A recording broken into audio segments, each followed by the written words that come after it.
some people that you're facing out there, some people that you meet on a daily basis, some people have spirits in them that they themselves, they are not even aware of. Some people are not even aware that there's an evil spirit in them that causes them to fight against you. So when people fight against you, keep this in mind. Even the Bible says that we do not fight against flesh and blood, but against principalities. But it is God himself that fought for David. It is God that fights your battles.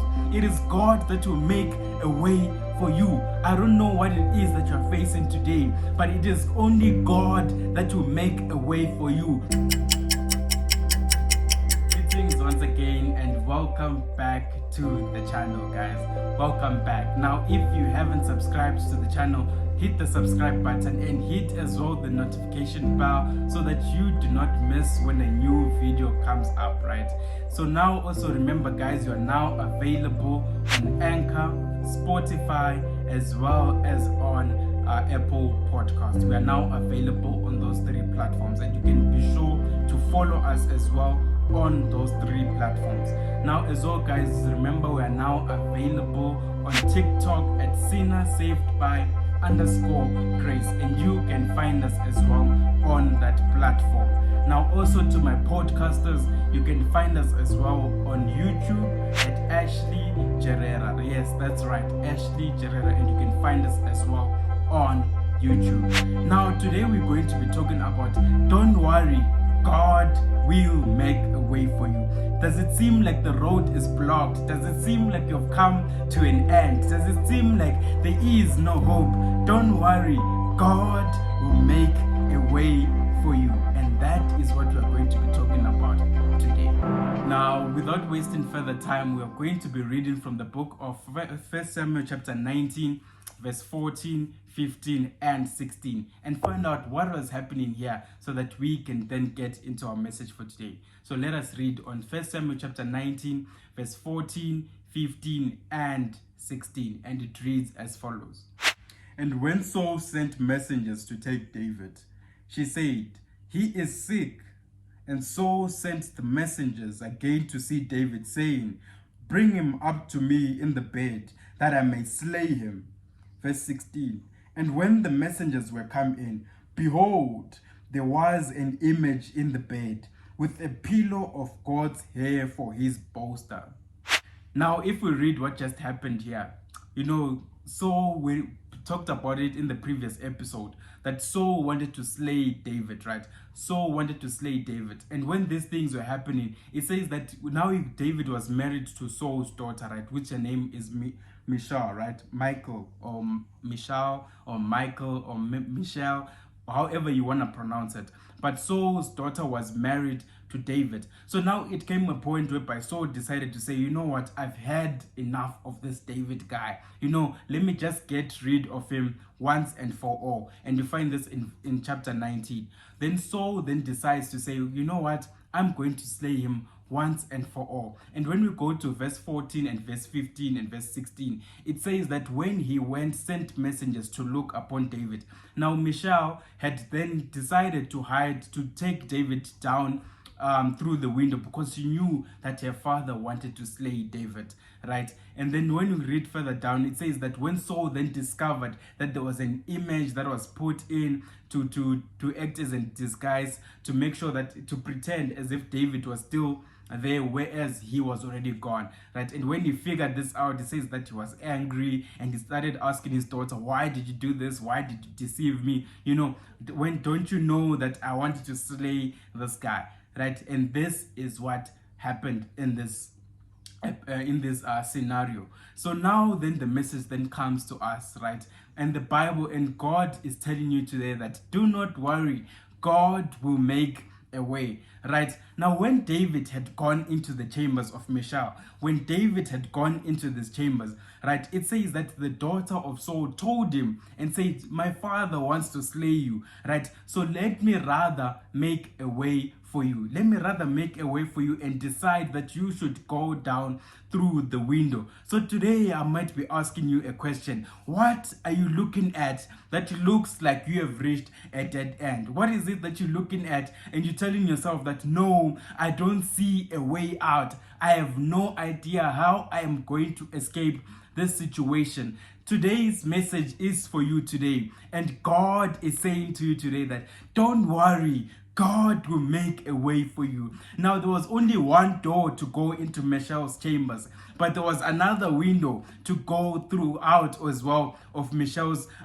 chambers. So God decided that, you know what, if David decides to go back out through the door, Saul was going to slay him. So rather let him go down through the window. And today God is telling you that do not worry, I will make a way for you. This is a God that says that he does not sleep nor slumber, a God that does not sleep, guys. And he's telling you today that he will make a way for you. So what is it that you are facing today? What is it that you are looking at and you're thinking to yourself, this is beyond me.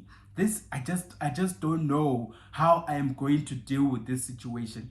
It looks like you've reached a dead end. You are losing hope and you're starting to ask yourself, but God, why is this happening to me? Now, if you read further, it says that when Saul realized that David had escaped from these chambers, he got so angry that he sent messengers. And when these messengers came to the point where David was, he said he sent 3 groups of messengers. Now, when the first group got to David, right, he said they started to prophesy. And when Saul realized that these messengers had started to prophesy, he sent another group as well. And they say that the second group as well began to prophesy again. When Saul heard these things again, that the second group that he had sent to slay David began to prophesy, he said that he sent the third group, right, which was going to slay David, and says that when that third group as well got there, he says that also the third group began to prophesy. And this is the beauty of God, guys. Remember, we established in the previous episodes that the battle is not yours. It is not for you to fight. When these messengers got to David, David did not even need to do anything. David did not even need to fight with these guys or try to explain his point of view or try to explain his innocence and say, no guys, I am innocent. But it is God himself that fought for David. It is God that fights your battles. It is God that will make a way for you. I don't know what it is that you are facing today, but it is only God that will make a way for you. No amount of explaining is going to take you out from that situation. No amount of thinking that at least if I bribe this person and I bribe that person, I will be able to go out of this situation. But it is only God.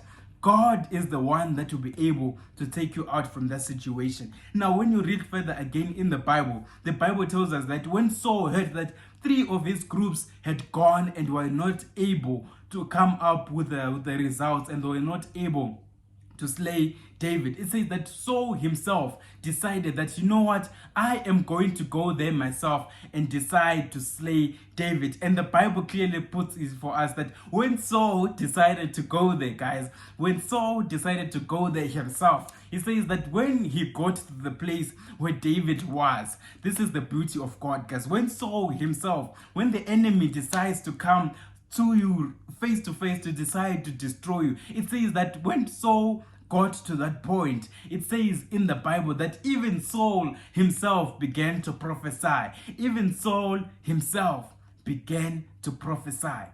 Isn't that wonderful? When you put your trust in God, when you tell God that I have no power, I have no might, I don't even have any strength that I can decide to say that, you know what, I think I can do this thing on my own. Right? When you decide to submit to God, when you decide to tell God that, you know what, I have no power, then God decides to take over and fight for your battles. And this is what happens when you put your trust in God. So let us keep in mind as we keep on going with our lives, as we keep on going further in life, let us keep in mind that the battle is not yours. The battle is for the Lord.